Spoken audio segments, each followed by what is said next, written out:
Good afternoon, everybody. Mark Pachani here for another session of Friday Fuel Sessions in Leadership. Excited for this one today. This is number 4 in the mix, and been doing this now for a little over a month. And this one is near and dear to my heart, and I'll tell you why. So, for those of you who don't know me, I was a teacher and coach by trade. I was a wrestling coach, a middle school history teacher at the Pingree School for 15 years. Did a career pivot in my 40s and was blessed to join Tenna, construction tech software company. And I got a chance to lead both the customer success and the SDR teams there. And during my time there in the second half, the outbound SDR team ended up being our best channel from growth and really accelerated us from going from a 6-figure ARR company to a strong 8-figure ARR company. So, beginning of 2024, I made the leap and decided to go out on my own, and I forged path. And now my mission is simple. I help B2B tech companies to be able to design a winning program, hire a great SDR team, and then ultimately coach and train them to excellence so that you're now left with SDR team version 1.0 to elevate and accelerate and continue to build and grow from. And I would help other companies out there to do that. So this webinar is just really a tool for people who really come from a couple places. Maybe you're a B2B tech startup and you want to build a team, but you're not quite sure how. It's something that's in your roadmap. This can add some value. Another group might be a sales leader. So you're a new SDR leader or you're a sales leader and you just want some additional input and advice on different things to look for. Third category of people, maybe you're just somebody in sales. You have a future aspiration to be able to be an SDR manager or a sales leader or a CRO. Well, maybe this is great for you just to kind of look at to see what sales leadership looks at in building and growing teams. So that's enough background. So this topic today is a great one, and I'll get into it in a minute. I'm going to share my PowerPoint, but again, this one's near to dear to my heart because I'll be the first person to tell you I was a teacher and coach by trade. Numbers were not my thing. They're still not my thing, but I realized over time that my impact was only going to be bigger and I was only going to be a better leader if I understood numbers. So, fortunately, I had some great mentors and some great people that helped me understand that.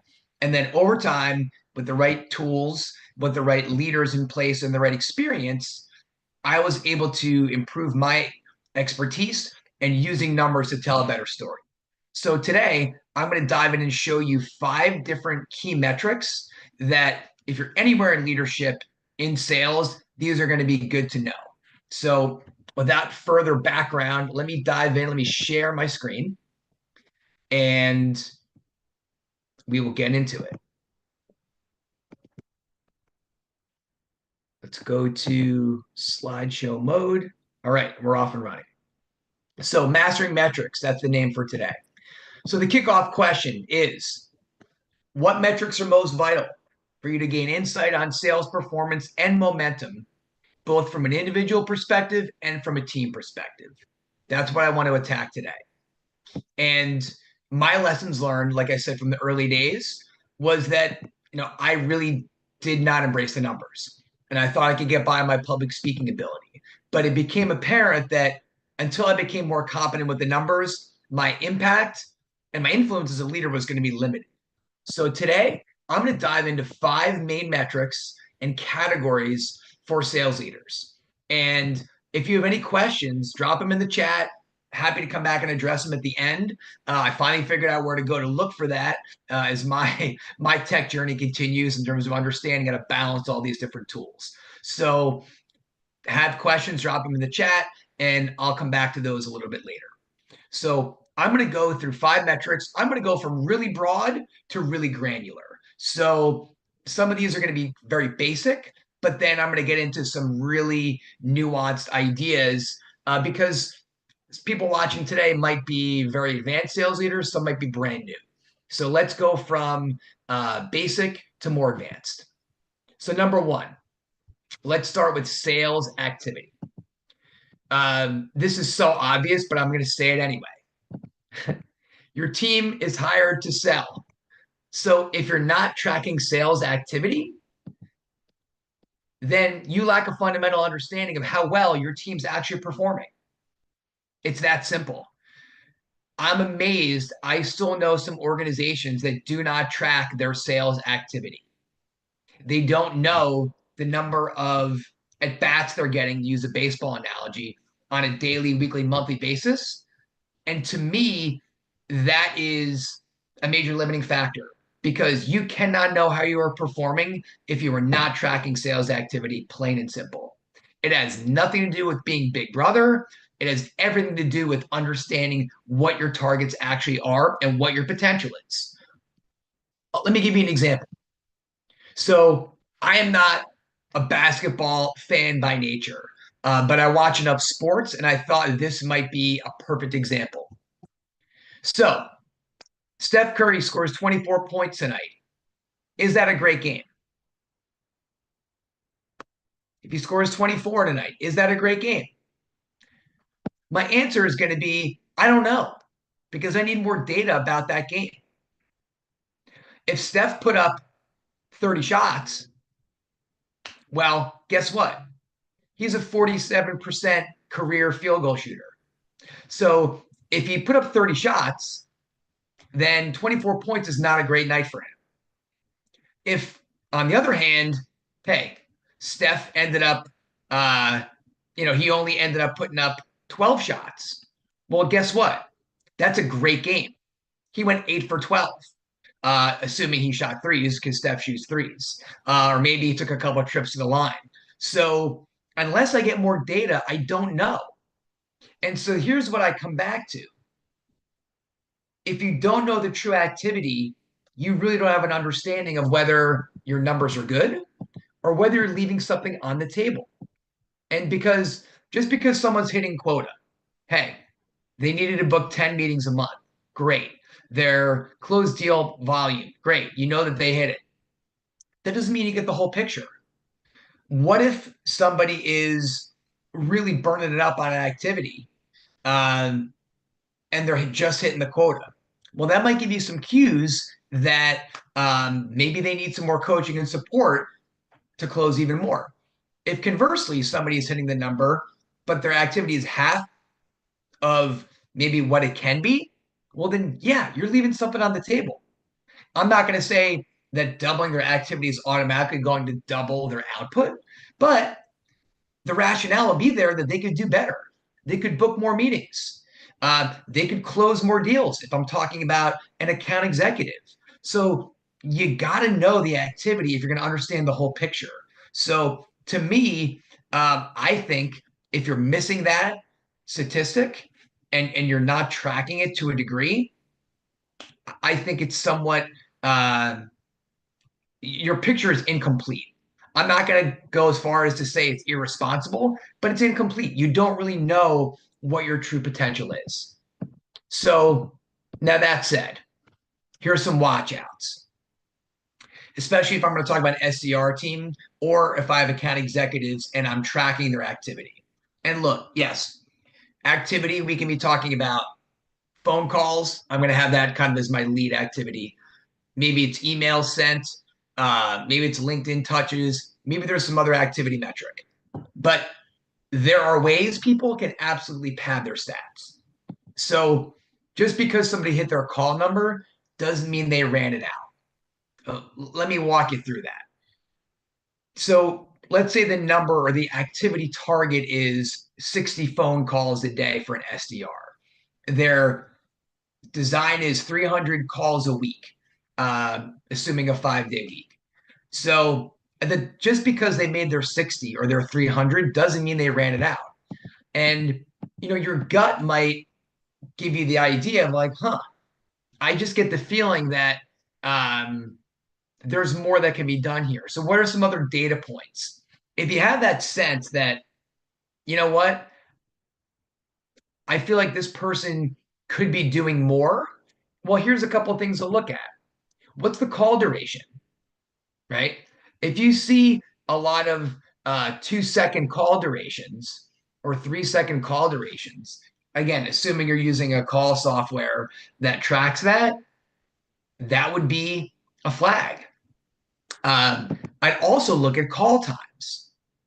If somebody is making all of their calls and you look at the call times and it's really compressed into an hour and a half over the day, well, you might wonder in an 8-hour day what those other 6.5 hours are comprised of. Again, of course, it's going to come down to results. So yes, the most important metric should be how many demos are booked or how many quality opportunities are being put in the pipeline. But if you have that sense, you should definitely take a look at those different statistics and then have some frank conversations.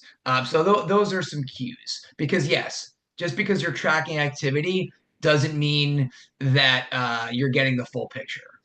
And obviously, there's a wide range of different teams. I'm talking about that scenario for a remote team.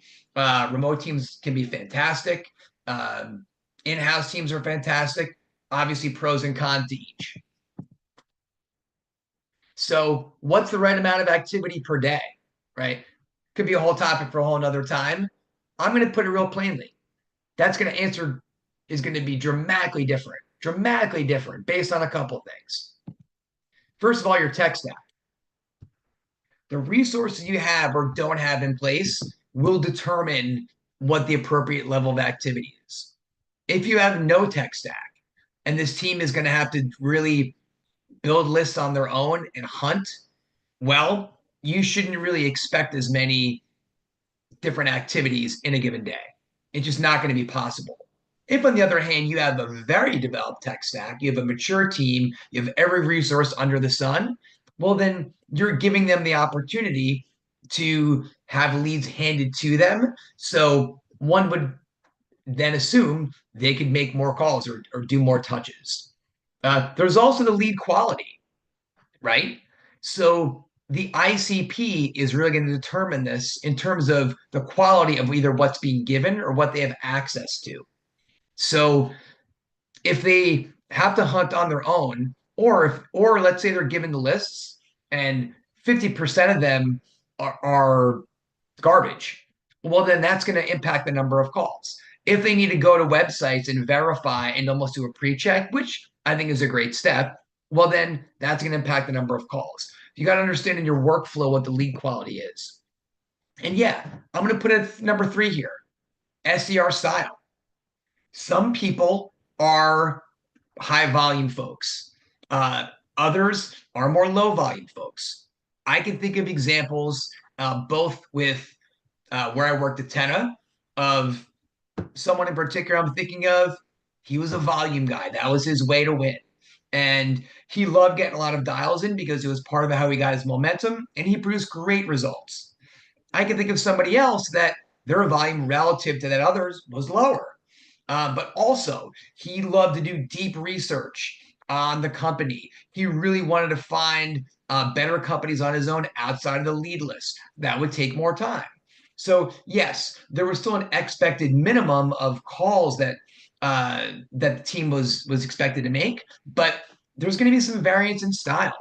Some people are heavy callers, some are in the middle, some are a little bit lower relative to others. At the end of the day, the output number and the results are the most important. But I think if you're a good leader, you're going to have a variance for style. And I've seen that both when I was running the team at Tenna and with numerous clients that I've helped to build their teams. So the right amount is going to depend on those factors. Let's go into number 2. Let's talk about connect to demo rate. To me, this is a massively important statistic. To me, this really, if you want to think about how good is your outbound team, this is your stat right here. Why is that? Well, let me get a couple caveats in. First of all, before you start tracking connect to demo rate, you've got to be in lockstep as to what is a connect. You must define this. If you don't define this and have great alignment on it, your whole data set is going to be trash. So you got to think about different things. Like, does a gatekeeper count as a connect? I'm going to say no. Another organization might say yes. Does a hang up count as a connect? I'm going to say yes if it is with the target point of contact. If I try to call Jim and Jim was the owner and Jim picked up, he hung up on me in 2 seconds. That's not a great connect, but it's a connect. So other organizations might say, I don't count a connect until it's really what others would call a conversation. It's got to be 30 seconds or more. Okay, that's fine.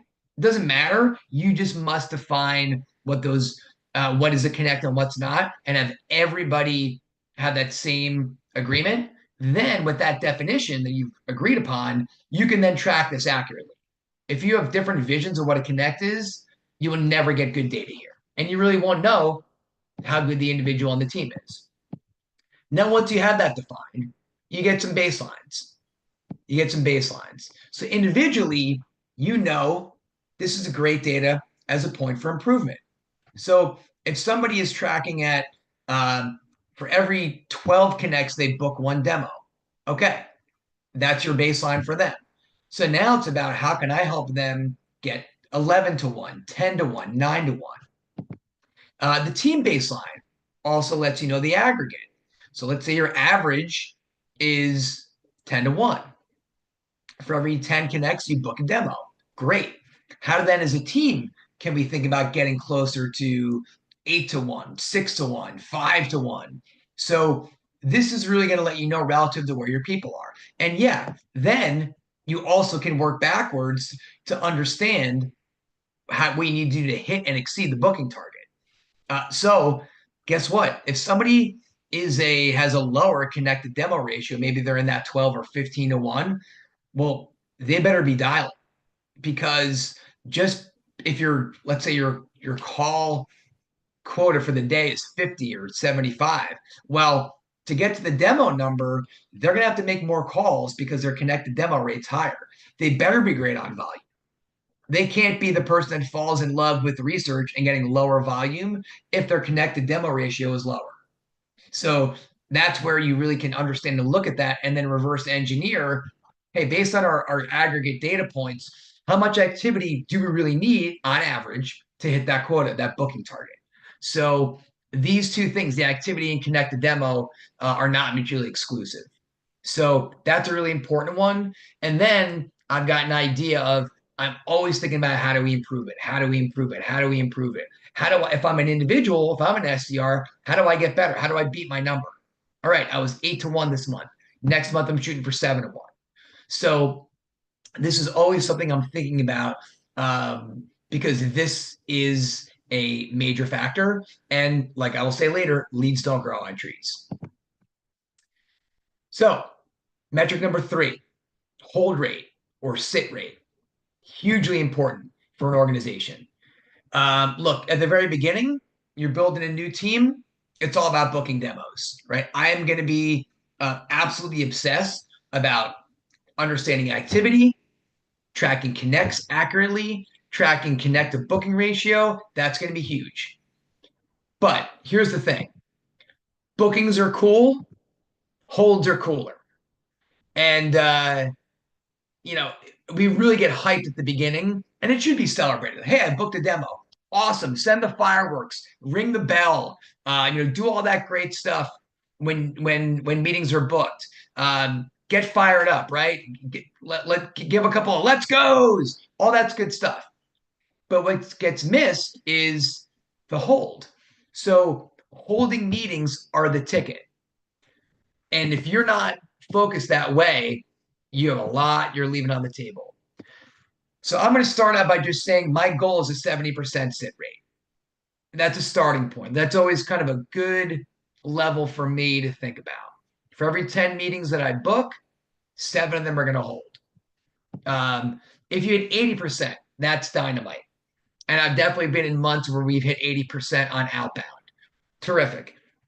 Got to come back and tell you, you always should expect inbound to be higher than outbound, because, yeah, someone raised their hand, they contacted you, and then obviously it's your job to cultivate that conversation, get the demo booked, have the meeting happen. Inbound sit rate should always be higher than outbound.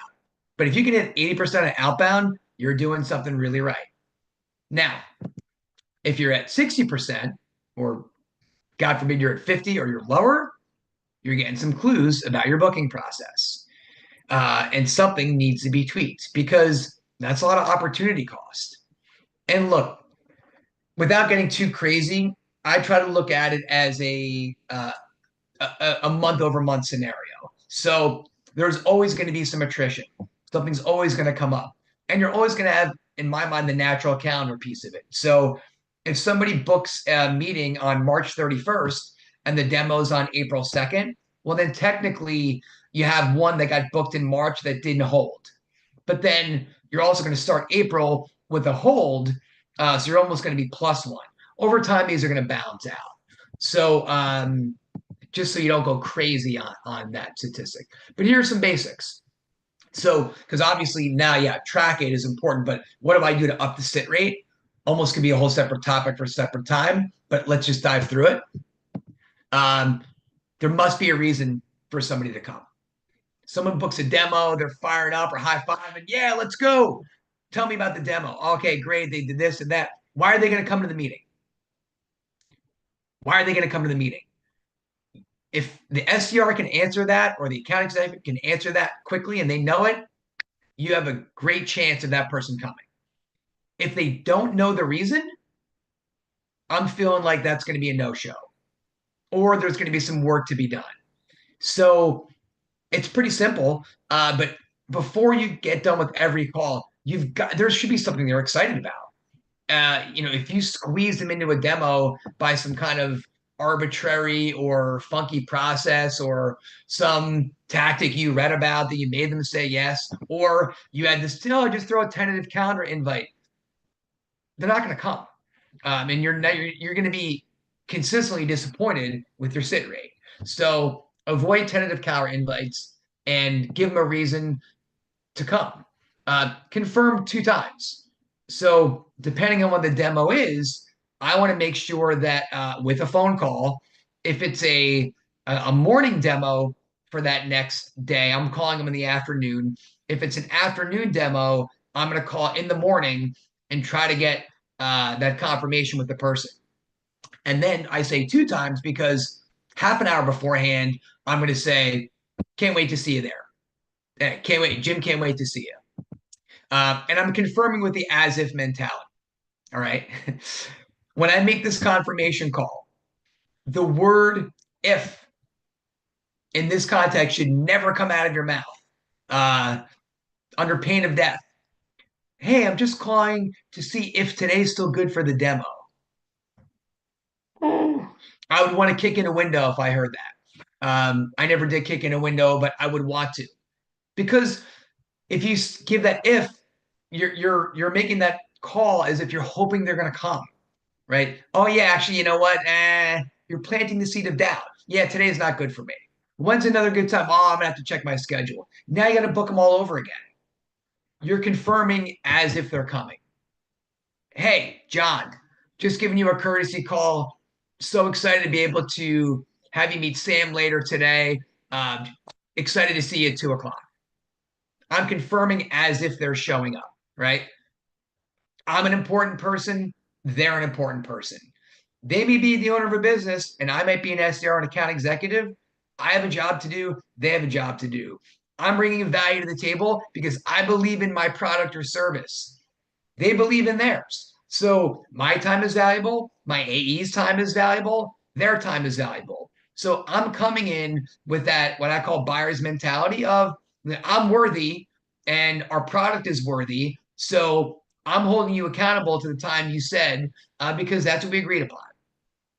It's not simple. I don't think I'm better than you.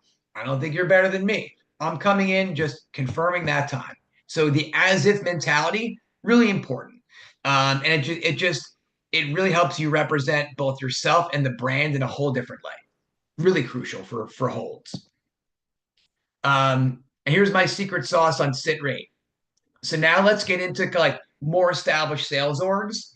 You're not going to do this month 1, but the more data you get, I think you're going to find some really interesting takeaways around this. Do a data study. Do a data study.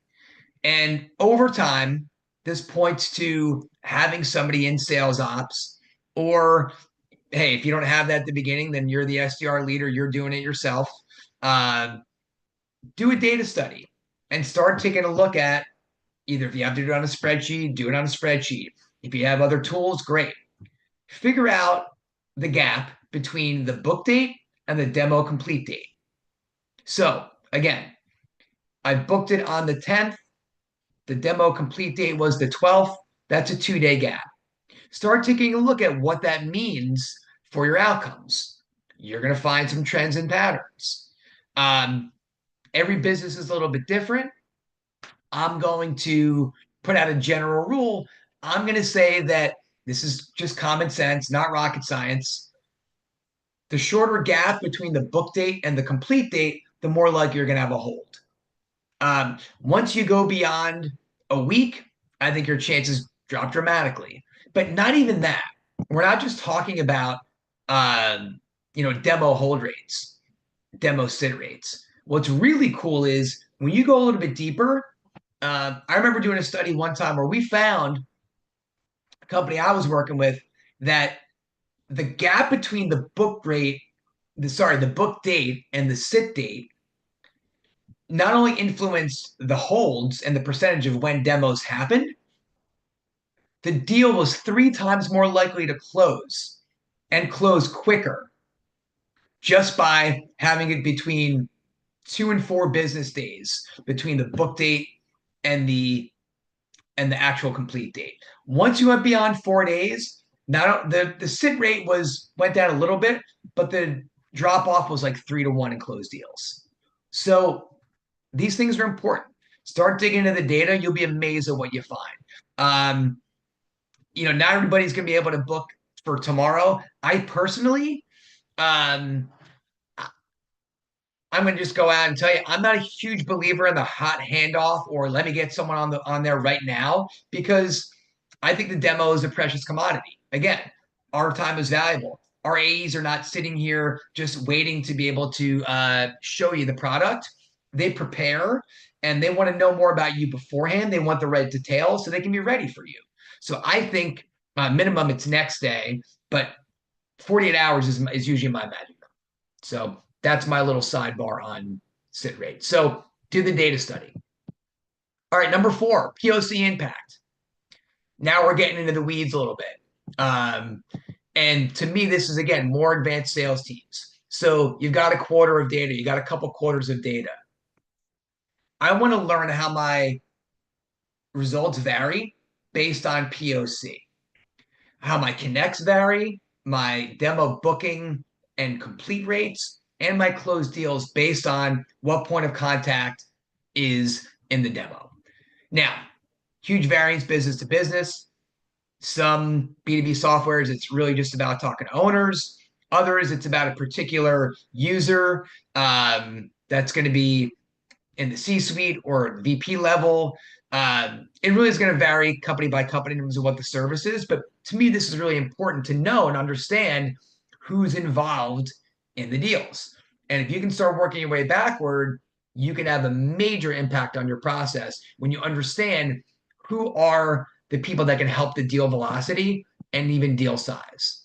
So you get into these deal forensics, you start figuring out who's in the demo. This can be a big deal.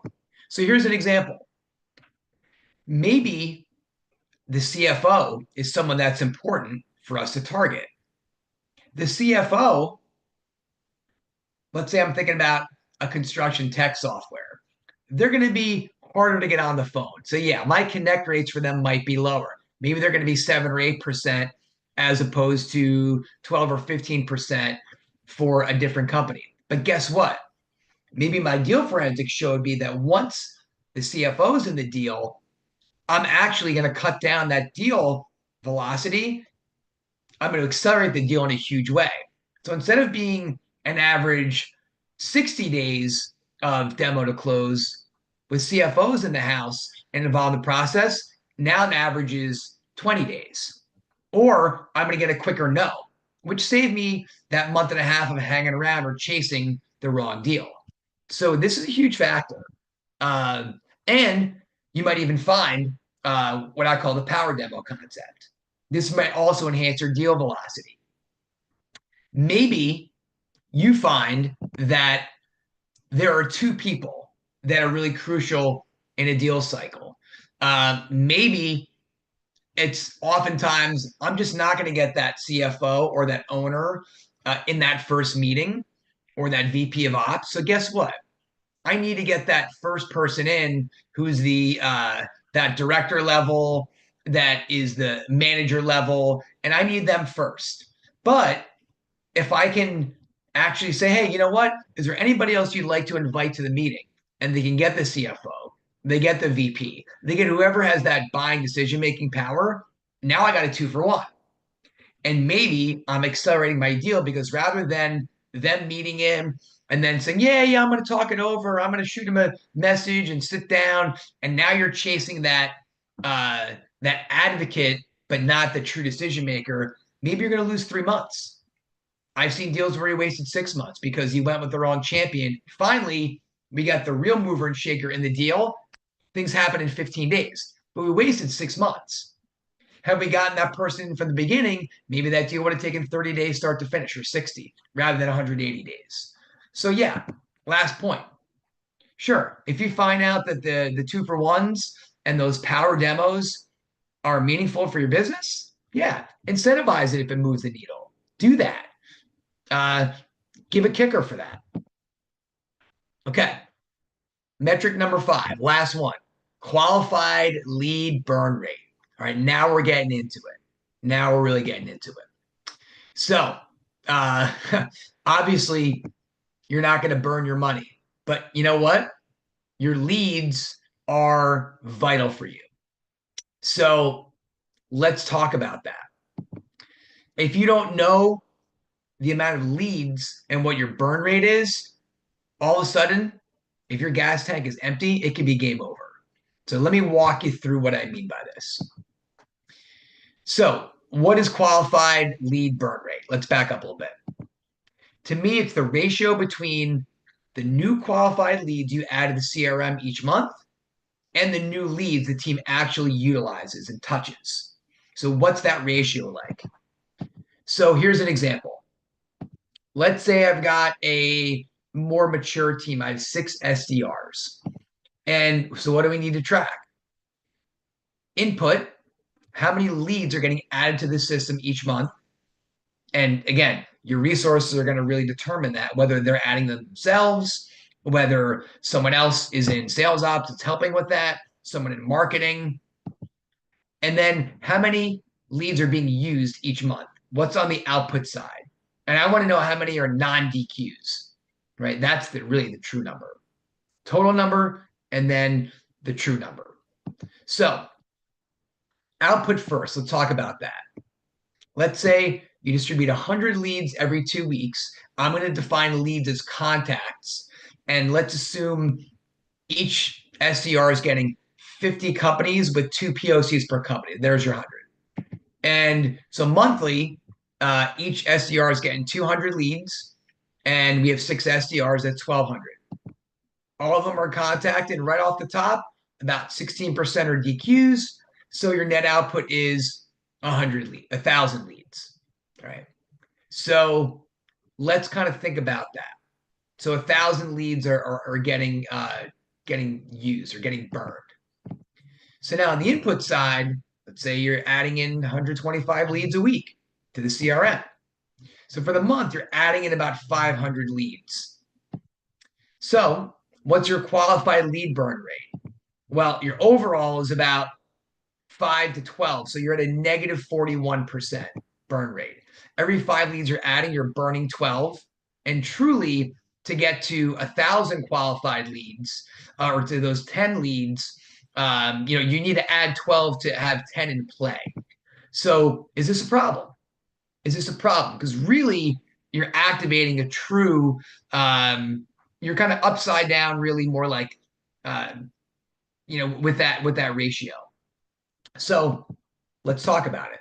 Well, it depends on your TAM, right? What's your total addressable market? In my experience, usually the answer is we don't really know what the total addressable market is. that is a moving target. It's a work in progress. The more work you do, the more well-defined your TAM is. And yeah, the more you get into those verticals, the more you go deeper, the more you're going to really figure out. It also depends on what's the existing leads I have in the CRM. So if I'm burning at a rate of more than 2 to 1, well, hey, if I have already 50,000 leads in the database that we feel are good ICP leads, not a problem. I'm just going to know based on that rate at a certain point, there's going to be revisits, there's going to be recycles, but leads don't grow on trees. Now, on the other hand, if you say that, look, we have 2,000 total leads in the CRM, well, guess what? With that qualified lead burn rate, Houston, we have a problem. Because you're burning at greater than 2 to 1, you're going to have a situation where pretty soon you're going to be back to zero, which means, yes, you can recycle and retarget people you've talked to already, but I think you've got to figure out a way to handle that problem. In the perfect world, you have enough leads to start with and enough new leads you're adding in every month so that over time you're always refreshing the pool and the burn rate is going to be somewhat manageable. If the burn rate is super fast and you don't have many leads in the CRM, you got a problem. And especially because you want to grow your team, right? You don't want your team to be static. You want this to be working. You want to have more people you can bring out of the team. So you need a process to make sure, number one, you're bringing new leads to the database at scale, do it efficiently, and you also have rules of engagement around the proper rate at which you actually move through your leads. So these are things to know because as I told my guys running sales ops back when I was at Tenna, I'm like, number one, the thing that should always keep you up at night is you can never let the gas tank run empty. And if the burn rate is too high and you're not figuring out ways to get gas in the tank quickly enough, that's where you're going to have a problem. So I'm going to pause here.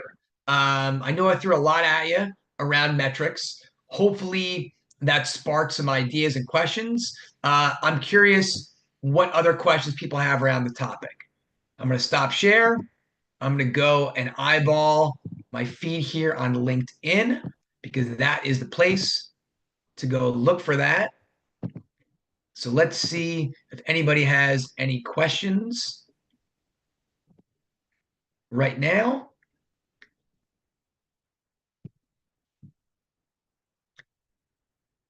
Looks like none in the mix.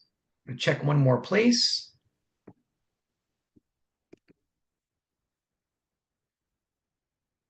Just to confirm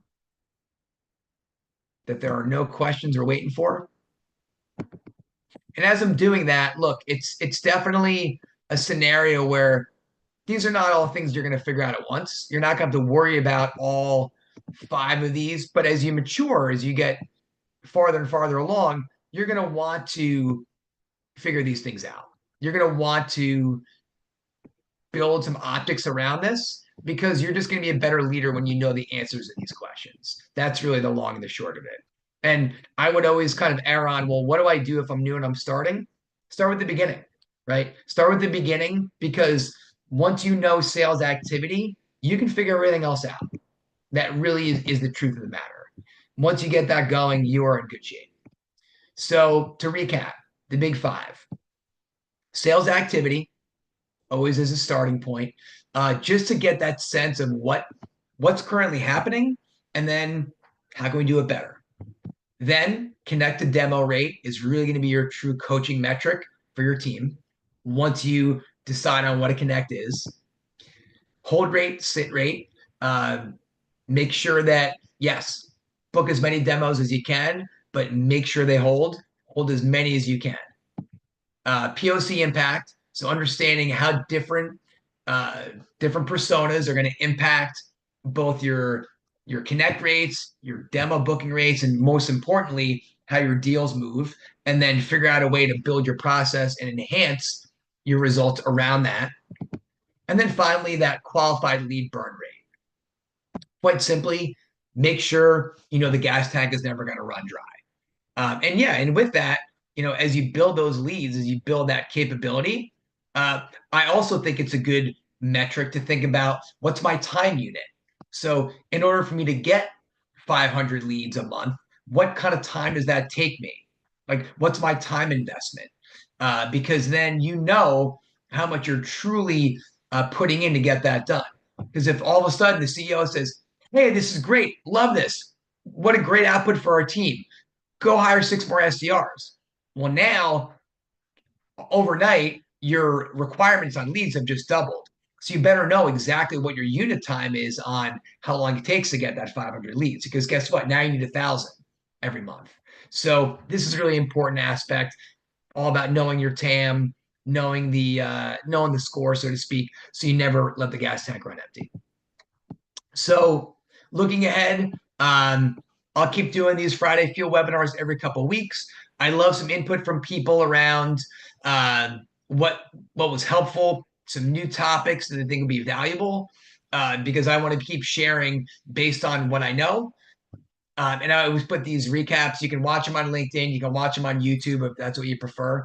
If you're not subscribed to my weekly newsletter, please do. I call it Make Your Mark. Obviously, play on words there. And it really is, sometimes it's around sales leadership, but really it's just around, I think, the interesting intersection of what I see with business and life. And then, hey, you got questions, DM me on LinkedIn. I know maybe you're just starting out right now and you're just trying to figure out how you're going to put a team together. I've got resources I can help you with. I'm happy to start that conversation. Happy to give you what's called my SDR playbook. It's about a 12-page PDF that walks you through that initial design phase, the hiring phase, and then what's onboarding and training look like. And then, of course, let's say you have that instinct of, I want to go build an SDR team. I'm a B2B tech company. We're doing well, but I feel like we could be doing better. Or we've got a team in place, and I feel like we could put the gas pedal down a little bit. Give me a shout. I'd love to learn more about you. Love to learn more about your company. And I'd love nothing more than, if it's a fit for both of us, to be able to help you build your own winning team and then accelerate your company. Because I think this is a great opportunity to do it through outbound today. There are some simple principles, but it's not easy. And I think that in my partnership with you, I could save you a lot of the headaches, the missteps, and the 1,000 mistakes that I made to make your process easier and more effective. So if you're interested, please reach out. So that's it for today, everybody. Again, thank you for the time. Hope this was valuable for you. And again, looking forward to reaching out, and I'll see you in 2 more weeks. Have a great Friday. Talk to you soon.